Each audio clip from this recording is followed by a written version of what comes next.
Okay, so by the end of the webinar, you'll be able to understand advantage and disadvantage questions. You'll plan your essay using a simple structure.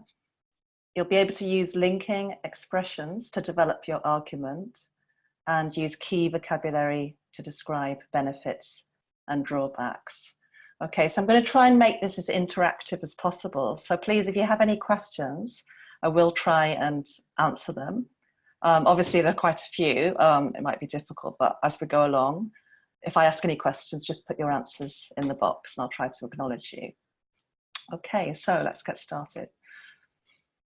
Right, so first of all, so as I'm sure that you know, as soon as you get the, this question, you just need to read through it very carefully.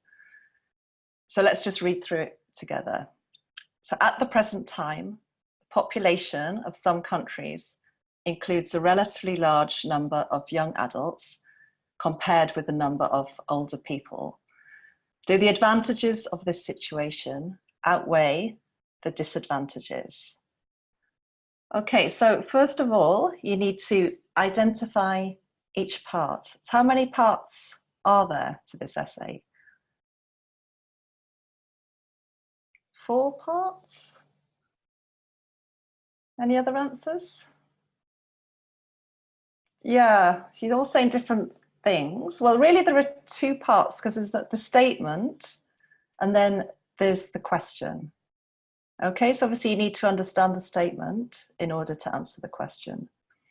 So once you've done that, you have to underline the keywords. So could you tell me what the keywords are in this question?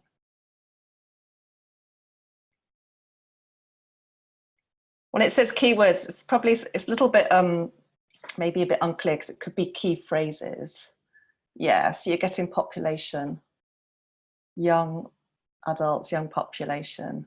Okay, so the first one is population. Yeah, and as you can see, we've got a phrase there, so a large number of young adults, older people. Yeah, number of older people, that's right. So 2 phrases there, large number of young adults, the number of older people. Okay, so they're the key words in the statement. And then in the question, yeah, advantages, good. Any others? Outweigh, yes. And then disadvantages.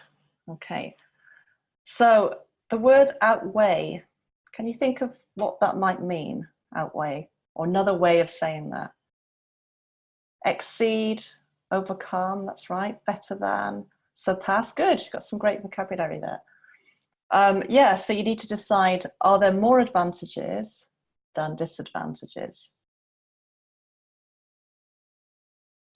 And there are different question types. So the one we're doing today is the one that's probably the most difficult.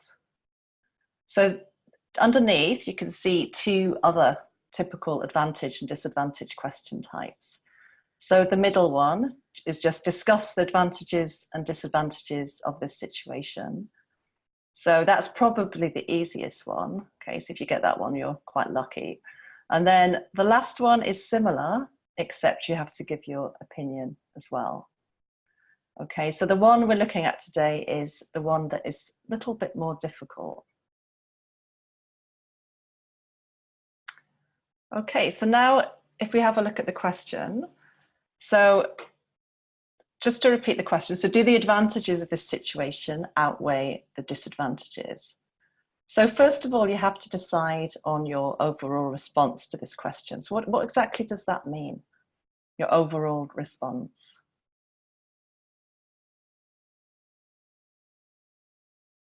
Yeah, so some of you saying yes, some of you saying no. So you're really answering the question. So you have to decide, is this true? Yep, Priyanka, that's right. Is this true or is this not true? So in order to do that, you need to just break it down into advantages and disadvantages. So what are they? Can you think of any advantages? Large labour force, good, Ahmed. Social renewal, cheap labour cost. More people in the workforce, working. Okay, there's quite a lot mentioned about work, which is good. High national income, help older people. Yeah, I'm glad that you're thinking of that one. Good. Productive labour force. More heads, more opinion. Yeah, some great answers there. Good. Okay, so let's have a look at what we decided on. So the first advantage creates a bigger market for goods and services. That's the first thing. And the second thing, which some of you mentioned there, is that young people are able to support elderly people. Okay, so there are two advantages. What about disadvantages?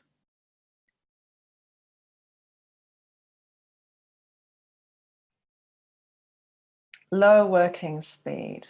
Okay, unemployment, yes. Lack of experience, good. Lack of experience, Ricardo, that's good. So some of you saying that lack of experience. Increase old people in the future. Yeah, that could be true. Burden on the government. Yes.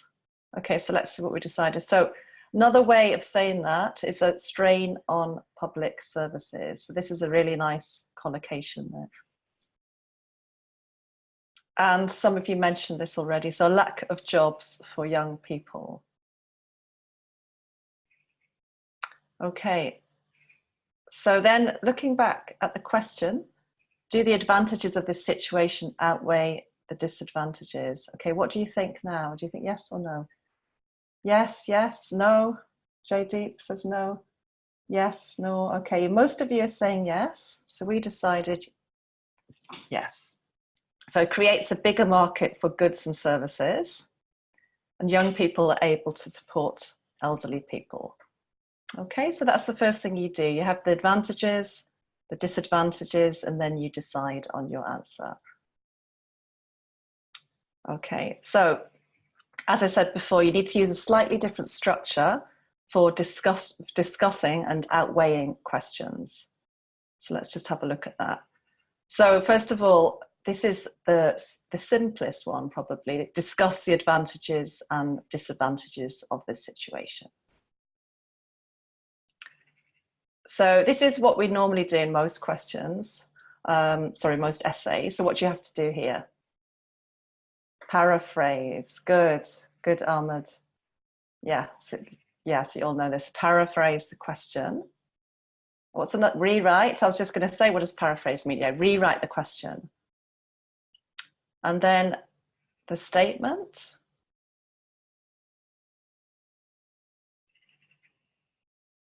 Okay, so you outline the statement. So basically with this kind of question, so where you're just discussing, okay, you're not using the outweigh question, you just need to outline the statement. So you're saying what the essay is going to be about, basically. So body A, what's the first sentence?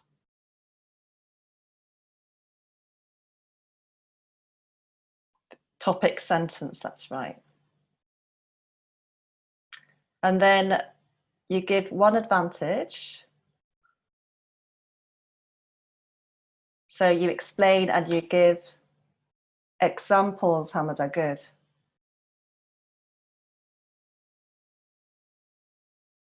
And then you have the other advantage in the same body. So you explain and give an example. Okay, so remember this is for the advantage, disadvantage question where you're not outweighing. So it's different to the one we're looking at today. Okay, so that's body A. So then body B. So again, you have a topic sentence. And then you have your first disadvantage. You explain and you give an example. And then the second disadvantage, you explain and give an example. Okay, so it's quite simple. And as you can see, it's very balanced. So you've got two advantages in body A and then two disadvantages in body B, and then followed by the conclusion. So in the conclusion, what do you do? summarize the main ideas. That's right. So you don't introduce any new information, you're just summarizing. Good. And give what if asked? Opinion, that's right. So some of these questions will ask you to give your opinion, and this is where you would do it. Okay, so you do this at the end. Right, so that is the kind of simple advantage, disadvantage essay structure. Okay, so the one that we're going to be looking at is the outweighing one. So we've already decided that the advantages outweigh the disadvantages. So we have to start with the disadvantages. So if you can see the screen here, so we've decided on one disadvantage, because obviously we need more advantages if they're going to be outweighing the disadvantages. So we've decided to focus on strain on public services, because that's one maybe slightly more important. So as you can see underneath, it says, usually in academic writing, we present the opposing view first. Okay, so in this case, we start with the disadvantage because there's only one.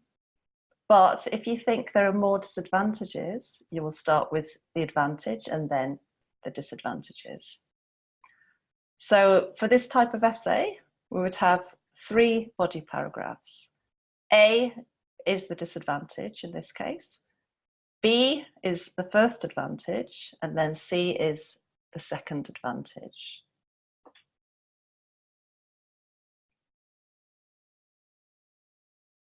Right, so now looking at the structure. So just to reiterate, this is only for the outweigh questions. Okay, so the introduction, then we have body A, body B, body C, and the conclusion. Okay, so how many paragraphs? Yeah, most of you guessing, yeah, 5 paragraphs. So obviously introduction and conclusion we always have, and then in this case we have 3 body paragraphs. Right, so introduction as usual, paraphrase the question, and then give a thesis statement. Okay, so in this case it's not like an outline statement, it's a thesis statement, because in that statement you need to give your opinion.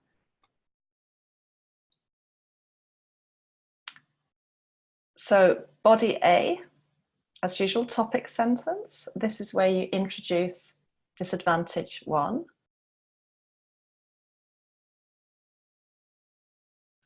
You explain and give the example. Okay, and then body B, what's the first part?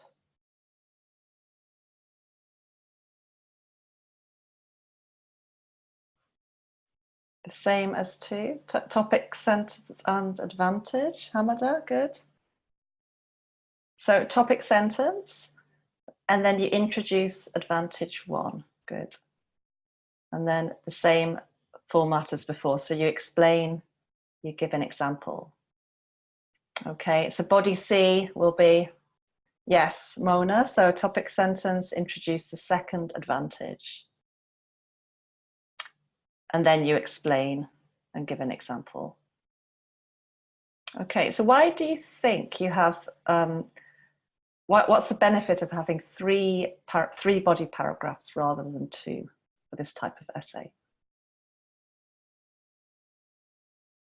Impression, to create a good impression? To mention more, exactly, those 2, yeah, to mention more advantages and to create a clearer structure, that's right. So it's very obvious when you write it in that way that there are more advantages. And so you can see which side of how you're answering the question. That's right. Right, and then the conclusion, again, summarize main ideas and you restate your opinion. Okay, so let's just look at the introduction. So you need to paraphrase the lead-in. Okay, and then different ways of paraphrasing. You can use synonyms, word form. Okay, what does word form mean exactly?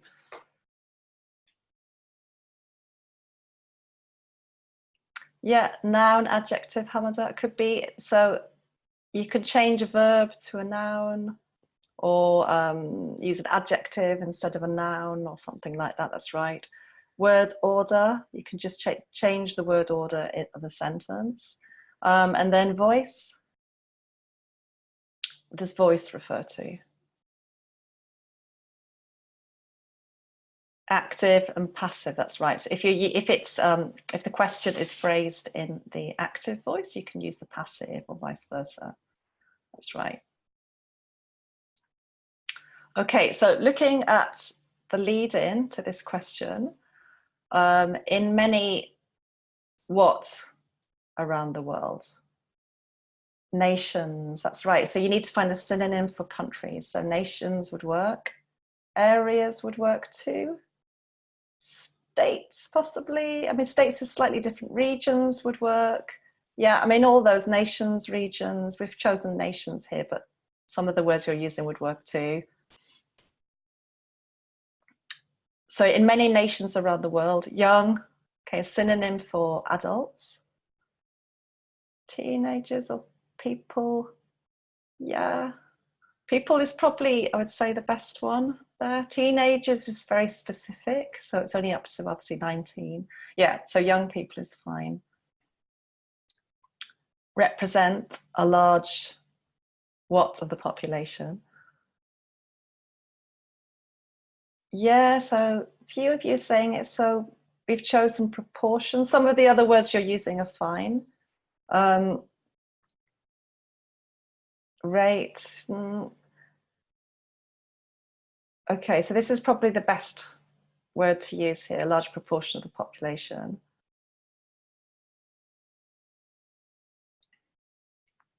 And another word for compared to.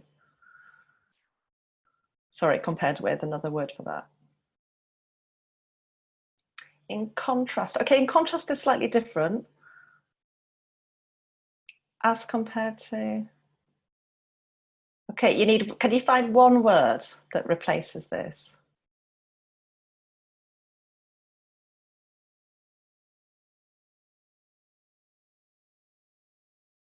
No, none of you. Yes, Bill has got it. Yeah. Relative to. Good.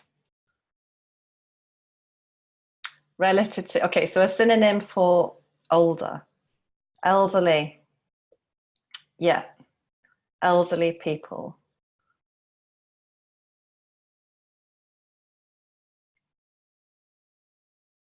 And now looking at the thesis statement.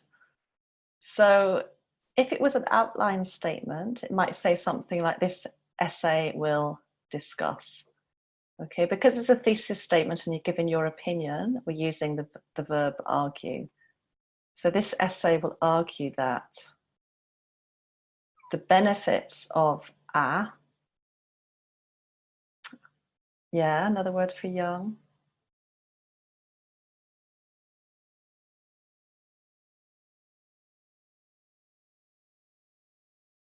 Youthful. Okay, so remember, young is an adjective, so you need a synonym really that's a similar adjective. A youthful population. Something, the drawbacks. Okay, so another word for outweigh. Surpass the drawbacks. Could possibly say that.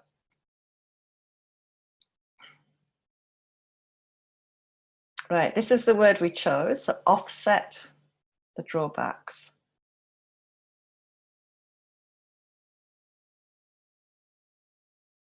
Okay, and this is a very sophisticated phrase here, so see if you can work this out. Something by this state of affairs.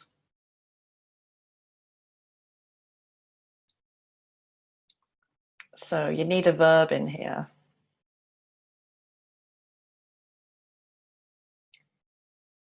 I'll be very impressed if you get this right. It's quite tough one.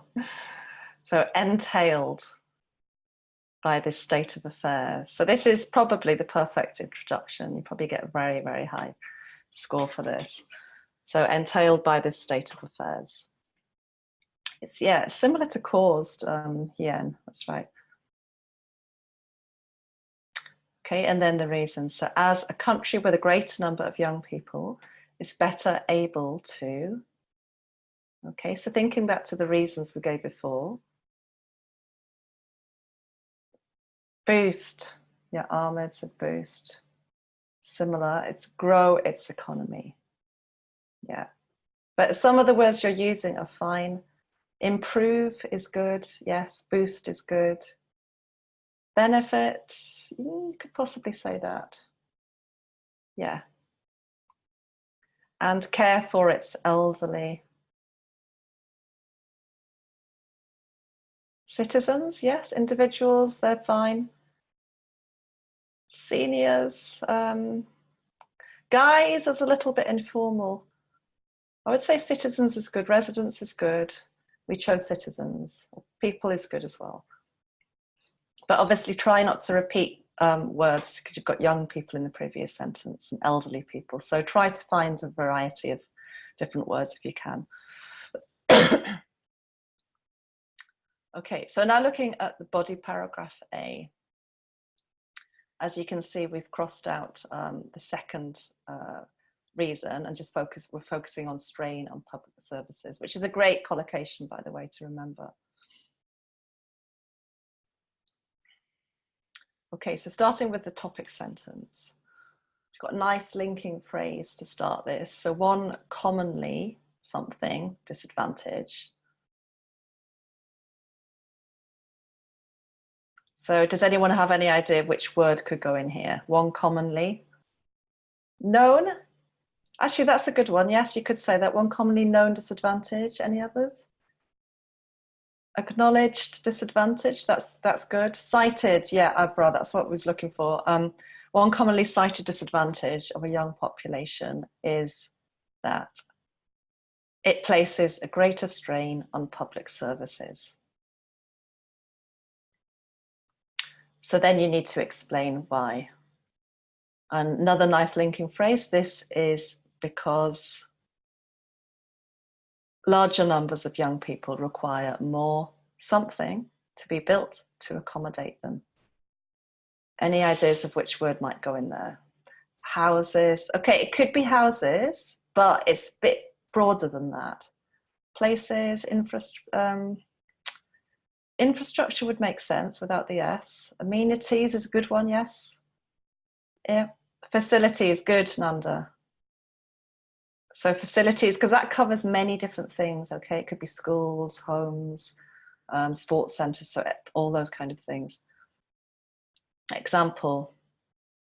So obviously a phrase like, for example, would work there.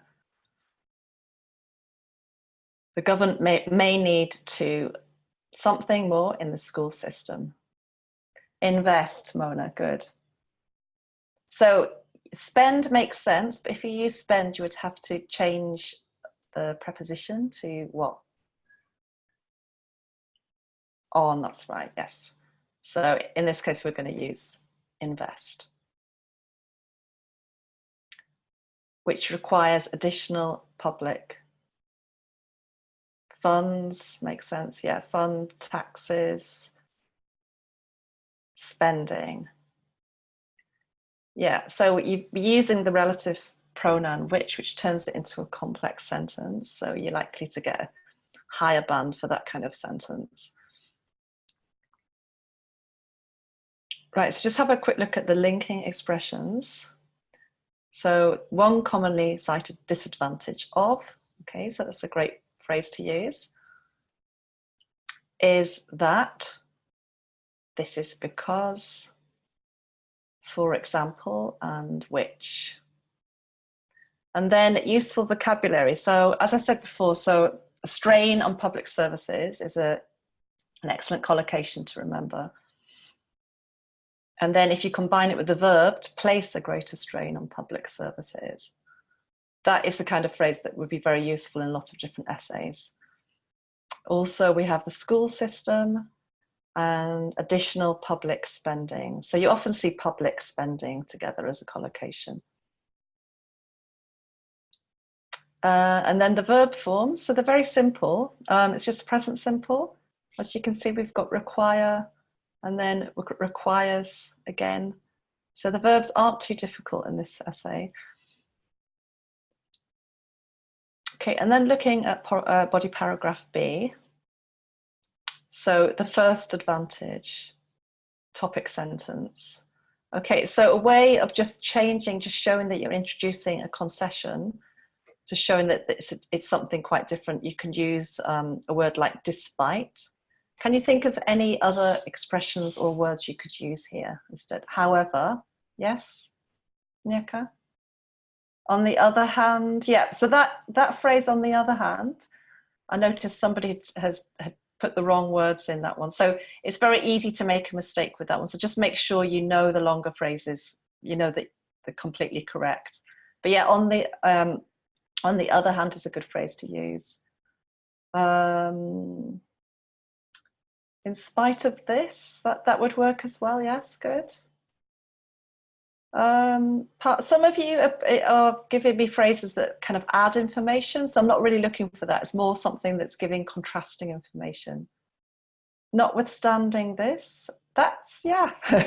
Thank you, Jamie. I was thinking, oh, that's a good one. So despite this, there are a number of significant something to having a youthful population. So which word would make sense there? Pros or benefits. Yeah, benefits it's slightly, I would say, more formal than pros. Okay, and then just to make it clear that you're going to talk about the first one, you can just use a phrase like this: first of all, or at first, or firstly. Yeah. Having more young people creates a bigger market for goods and services. Okay, so that's the first advantage there. And then you have to explain why.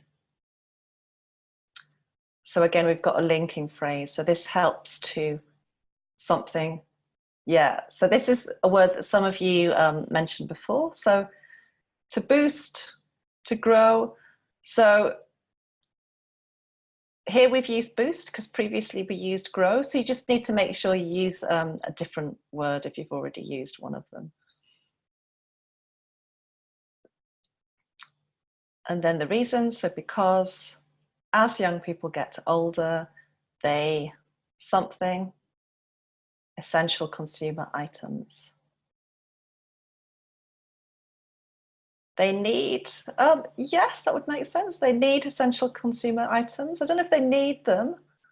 They probably think they do, but could be need, or they purchase. Okay, so it depends actually on the example you're going to give after that. So I mean, need would make sense in some cases. So they purchase essential consumer items such as houses, furniture, and electrical appliances. Nyeka, that's good. Devices is good as well. Or you can just say goods. Okay, that's the easiest one.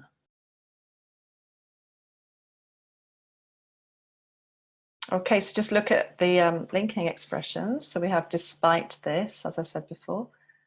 First of all, to show this is the first advantage. This helps to.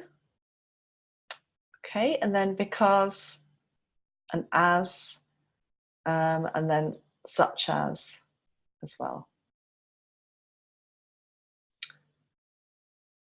And then useful vocabulary. So a number of significant benefits. Okay, so that kind of phrase starting with a number of is very useful, just makes your writing sound more academic. A bigger market for goods and services. Boost the country's economy.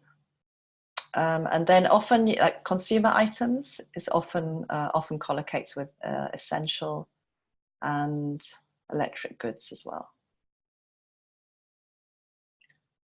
So again, the verbs used are very simple. So the present simple, we've got creates, helps, and purchase. Okay, and then moving on to body paragraph C. So in this case, you're adding information. So you've already got the first advantage. You're adding a second advantage. So you need a conjunction, like an addition conjunction, such as furthermore. Good, I was just going to ask which other words could you use. So moreover is fine. In addition, great.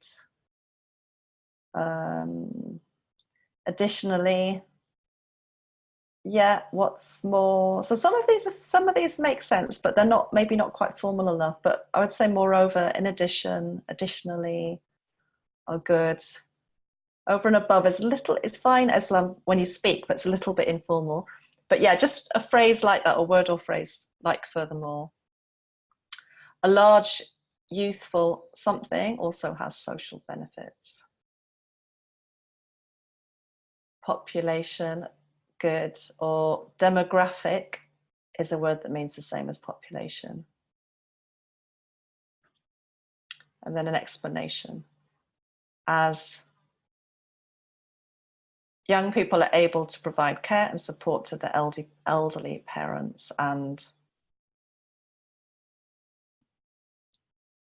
relatives. Yeah. An example. So this example that we give here is a little bit different because we're just showing countries that, sorry, I'll put it up so I can explain it properly. So countries such as Japan. So which word would collocate with challenges? Face, good.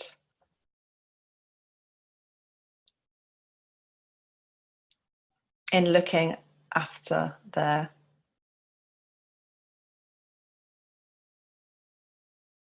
aging, that's right, aging population.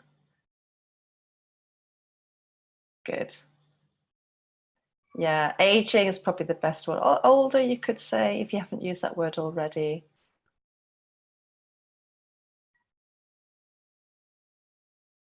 Okay, so have a look at the linking expressions now. So as I mentioned before, we've got furthermore, so you can use another addition word there. Also, as, sorry, in contrast. So what I was going to say before, so we're using, so in contrast, and mentioning a country such as Japan, which has a really, I used to live in Japan, so I know this quite well. There's a lot of older people there, and young people have a lot of problems looking after the elderly population there for various reasons. So you can just give a contrasting example. So the useful vocabulary, a large youthful demographic. Okay, what does, so I mentioned it before, but what does demographic mean again? Can you give me a synonym for that? Population, that's right. So obviously most people would use that word population, it's the most common word. So if you can try and vary your vocabulary by using more sort of interesting words like this. Social benefits, face challenges. So challenges generally collocates with face, and then aging population. And in American English, they spell aging differently, so they don't have an E in aging.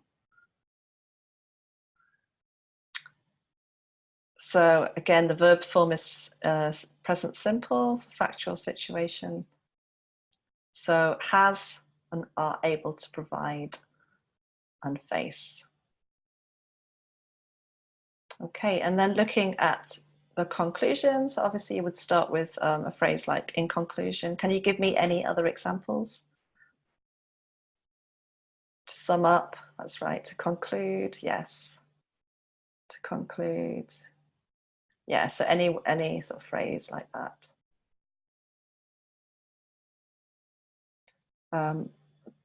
So yeah, so you're summarizing the main points. So although there are challenges, so thinking about what we said before, drawbacks. Okay, so yeah, drawbacks, so it's the same as disadvantages, just another way of saying it.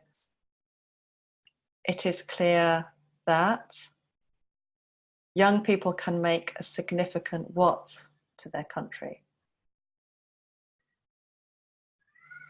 Contribution, yeah. to make a significant contribution to their country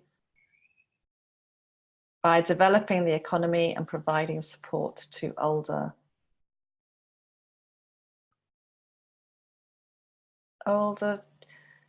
people. Yeah, older people you could say, or older generations. So just make sure that you add an S if you use that. Okay, and then this is where you might restate your opinion. So on balance, can you think of another phrase for on balance?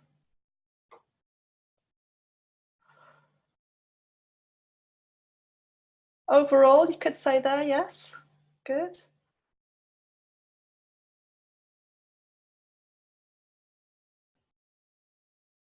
Yeah, you can't really say it on the other hand because that's giving a contrast.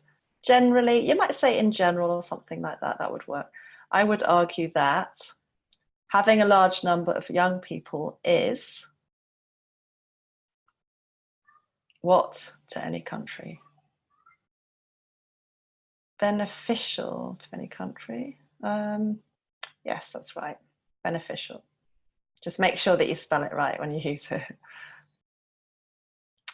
Okay, and then we have a whole essay here. So as you can see, it's 260 words. How many words do you have to write for this essay? 250. Yeah, so at least 250. So this is really the perfect length. Yeah, minimum of 250, that's right. So just to recap, you need to analyze the question, make sure you read it really carefully, decide on your overall response, if you agree or disagree. Choose the structure, okay, so if it's an outweighing structure, or if it's just discussing, which is slightly easier. Use appropriate linking expressions, and then make sure you leave at least sort of 5 minutes to check your grammar and spelling at the end. Okay, thank you very much. So are there any questions? Fantastic. Thank you so much, Mary, for that presentation. Okay. Well done. And thank you guys for all your comments and your questions throughout the presentation. You had lots of nice ideas and language there. So I thought you guys did a great job. We will address some of your questions in a moment. To keep things fair, if you could add your questions to the Q&A box at the bottom of your screen. We'll focus on the questions in the Q&A first of all, and then if we have time, we can discuss some of the questions in the chat. So while you're putting your questions into the Q&A, if I could just mention, I'd like to do a bit of promotion for our speaking evaluation service, which is something we offer via our website, IELTSonlinetest.com. I have just put the link to that in the chat. So if you are interested in having a qualified speaking or writing examiner to evaluate your performance, either in the speaking or writing test, you can book that in via our website. You can send your writing in and you'll get very detailed feedback on what you can improve, your strengths, your weaknesses, any common mistakes that you make. And that can be a really good way to help boost your score and give you the essential feedback you need to help maybe bring you up a band or two. So if you're interested in that, that's available on our website. I've put the link in the chat. I've also put the link to our YouTube channel, and you'll be able to watch the recording for this webinar. It will be up on the YouTube channel in the next few days. And you can also see all the recordings from our previous webinars there up on there as well. So feel free to check that out. So guys, we've got quite a few of your questions to get through. I think we had like 10, and then that was about 20 seconds ago, and now we have 30. So we'll try and get through as many as we can in the time that we've got. Just to say, this example essay, this would be a band 9 in all categories. So it has very accurate grammar. It has a very clear structure. It answers the question fully. band 9 example answer for you. Okay. So, Mary, shall we take a look at some of these things? Yeah, I'll go ahead. I'll read them out for you. So, our first question is from Anonymous, and hi there, Anonymous. I'm assuming it's the same Anonymous as our previous webinars. Anonymous is saying, and this is about the speaking test, if you were to use some words that you picked up while you were abroad that your examiner might not know, how would that affect your score for the speaking task? Yeah. Question. Yeah. Well, firstly, I would imagine that the examiner would know the expressions if they're a fluent speaker. I mean, they don't have to be a native speaker, but they should really know. Unless it's a particular dialect. But I mean, if it was a dialect, I would probably avoid using words that they might not understand in that case. But I don't know, what do you think, Jamie? Yeah, no, I would agree exactly what you said. If you know, it's good to show a range of language, and it's okay to drop in some slightly more informal language in the speaking test. It doesn't need to be all academic, you know, perfect English. But saying that, you do need to you need to be a bit careful that you're not being too informal and that you're not using some very obscure words. So I would stick with things that most people are going to understand. And, you know, if you watch a lot of YouTube videos and you hear a lot of slang, maybe, you know, try to use ones that are more common. Okay. Yeah. I was just going to add to that. Yeah. I would just suggest using language that you're comfortable using. You know, you don't just use language to try and impress the examiner. Just make sure you're speaking naturally, because sometimes people might use quite unnatural expressions that comes across. You know, so make sure you're comfortable using the language. Absolutely, yeah. Question from Uday, which I think I can address here. Which is better, the paper-based test or the online-based test? Uday, we actually have a video answering this question for the IELTS test, not for the TOEFL test. It's on our YouTube channel, so if you'd like to check that out, it should have some useful information for you there. We have a question from Ravi. Ravi has a question about the advantage-disadvantage essay. So is it okay? The question says write about advantages and disadvantages, meaning more than one. Can we just write one main idea for the disadvantage, as we did in the model answer? Or do we have to discuss multiple advantages and disadvantages to fulfill the task requirement? Well, I mean, I think you need to make sure you give a full answer. So if you're going to discuss more than one, make sure that you're not giving a very simple answer. So I don't know, what would you say to that, Jamie? Yeah, I'd agree.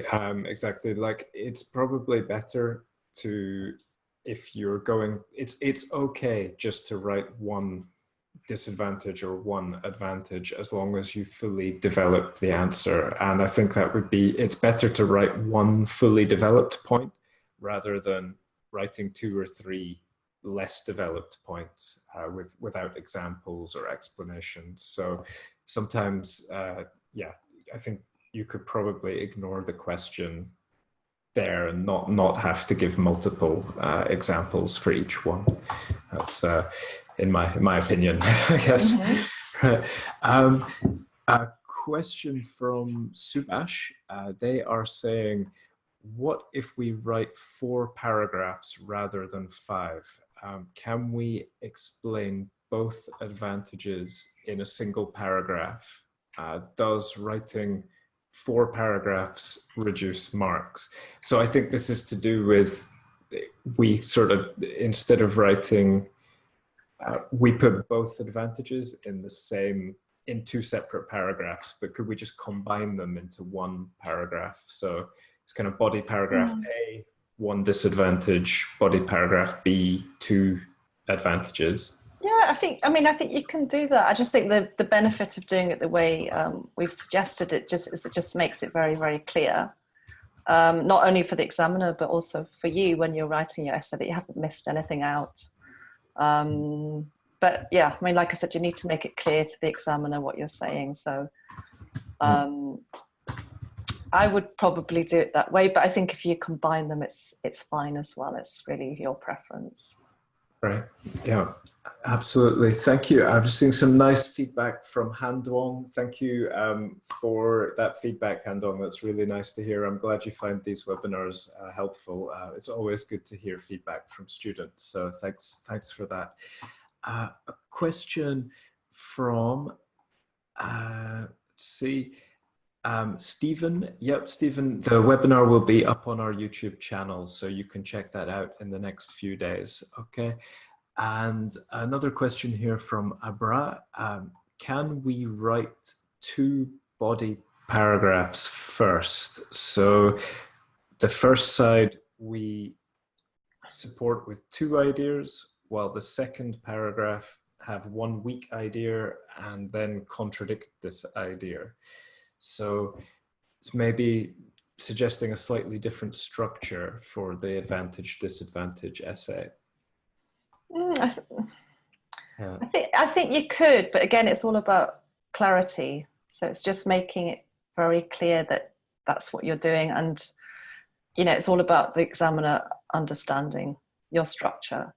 So I think as long as the structure is clear, and if you're comfortable writing in that way, I think that would work. Yeah, absolutely. Yeah, I'd agree. I think, there's not necessarily one correct way to answer the essay, but there are just some ways are easier than others. So I think the way that we've suggested here is one we feel is quite clear. So JD is asking, can we ask questions verbally? JD, we'd love to be able to do that. It's because we've got so many questions that it would just be very time consuming if we did it in this format. However, we do have a paid webinar coming up this Friday where I will be available throughout the webinar, and students will have the opportunity to discuss, to speak in the webinar and ask questions. So if you're interested in that, I've put the link in the chat. You can check out the details on our website. So a question from Amrit, who's saying, can we say at the beginning of the conclusion, instead of saying in conclusion, can we say to recapitulate?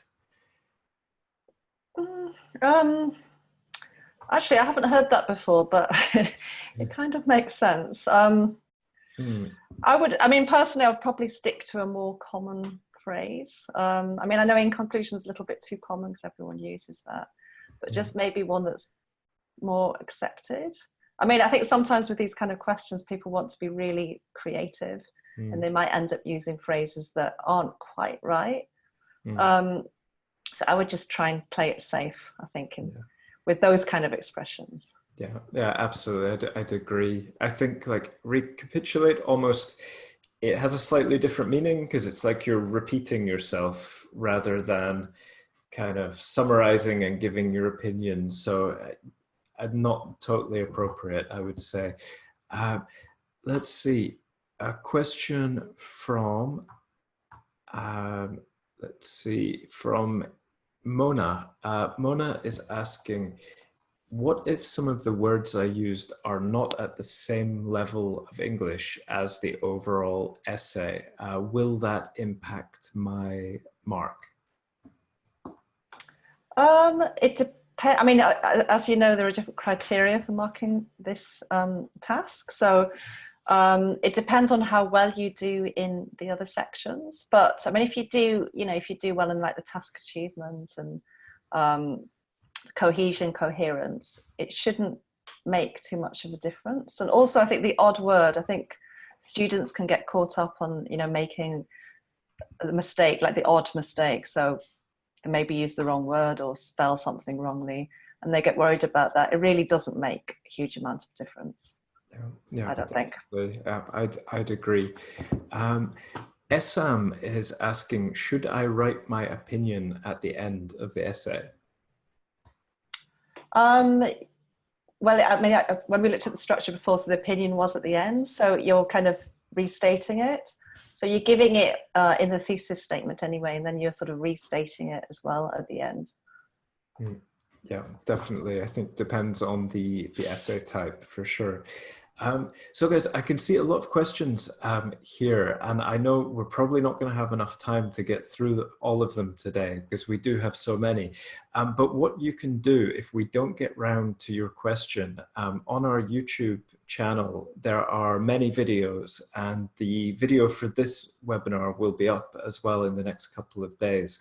You can post your questions as comments to our YouTube videos, and we do go through each one and we do our best to answer the questions in the comments. So, you know, if you do have a burning question, you can add them to our YouTube channel and we'll do our best to answer them. Okay, so saying that though, we'll try and get through as many of these as we can before we go. So let's see. Jerome is asking a more general question. How can I improve my writing to get a band 8? Oh, gosh, Yeah. good question. Yeah. Take some of the courses. Take some courses. No, well, I mean, I tend to recommend to my students to look at the sample essays online. But obviously look at sample essays that have scored that kind of band or higher. I mean, I know if you're looking for 8, you need to obviously 8 or 9 to look at. And then you can just see the kind of things that we're looking for. Get some lessons, private lessons if possible. Yeah. But practice. Yeah, I think so, definitely. I mean, it's a difficult one because I think every student will have specific issues that are perhaps holding them back from getting a band 8. So it can be really useful to get feedback on what it is you need to improve. Do you need to work on the structure of your essay? Do you need to improve your vocabulary? Do you need to improve your grammar? And then you can try and focus your time on those specific areas. And I think having a clear understanding of the band criteria can help you as well.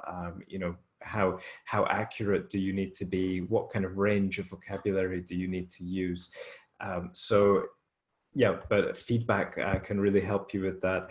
That's something we can offer via our website if you're interested as well. I will post the link to that in the chat so you can check it out. Question here from Abdul, who is asking, how many words can we exceed the word limit? And I think this is a bit of a trick question, actually, Abdul. Yeah, what would you say, Mary, for how? Actually, I have to say, I'm not completely sure. I mean, normally, I'm just thinking of other exams that I teach, it's normally 10%. Yeah. But I mean, realistically, you haven't got that much time to write a very good answer, you know, more than 250 words, a lot more. Yeah. So I just make sure that you get around that amount. But don't get too hung up on word count, because some people do that. They really worry about words and they count words. They waste time doing that. It's more about the quality of what you've written. So if it's slightly under or slightly over, it's kind of okay. Yeah, yeah. I would add that you really shouldn't be under the word limit, but it's fine to go over. And actually, you won't get penalized for going any amount over the word limit, but it just means you won't have time to focus on both tasks. So the focus should be quality rather than quantity. We do have a video on our YouTube channel that covers this as well. How many words should I write? So we recommend about 10 to 15% over the word limit, just so you can be safe. But you can check out that video for some more details. Okay. Kala is asking, can we share the presentation with us? Kala, it will be up on our YouTube channel in the next few days, so you can watch it again there. We can't send you the PowerPoint. We don't really have any method of doing that, but the video will be up on our YouTube channel. Okay, I think, guys, maybe have time for 1 or 2 more questions. Question from Chandni is asking, are the words a and the, is and are they countable? Are they counted in as words in the test? Very. Yes. Yes. Yes, they are. Yeah. They are words, so yeah, they're counted. Yeah, exactly. And maybe one more question here from Neo. How can I find more academic formal words? Oh, I would recommend looking at the academic word list. So if you put that into Google, it's like an established word list that we use in different universities around, I think it's around the world, definitely around the UK. And there's lots of different exercises you can do that are attached different university websites. I'm always telling my students to use this and they never do. And then they end up at the end of term kind of saying they wish they had better vocabulary. So I would recommend looking at that if you can. Yeah, definitely. Yeah, I'd agree. Academic word list is a really, really great resource. So guys, I'm afraid that we are out of time for today. So I'm sorry if we didn't get around to answering your questions, but we do have a number of webinars coming up. We have one on Thursday this week on, I believe it is speaking. Speaking part 3 on Thursday. We have another webinar on Friday, which is an opportunity for you to ask any questions you like and to have a discussion with a qualified IELTS examiner. Next week, we're looking at problem and solution essays on Monday, and then the following Thursday, we have another session on speaking. So I hope you can join us for one of those sessions in the next couple of weeks. So I'd just like to say a very big thank you to Mary for presenting and fielding all your questions. Thanks so much, Mary. Okay. Yeah, cheers. And yeah, thank you guys. Thanks for taking part and giving all your feedback. It's lovely to see you. So thank you, everyone. Yeah. Good luck with IELTS. Yeah, definitely. If you guys have any tests coming up, yeah, best of luck. Okay, hope you do well. So yeah, thanks again, Mary, and thanks everyone. We'll see you again soon. All right. Bye. Cool. Bye now.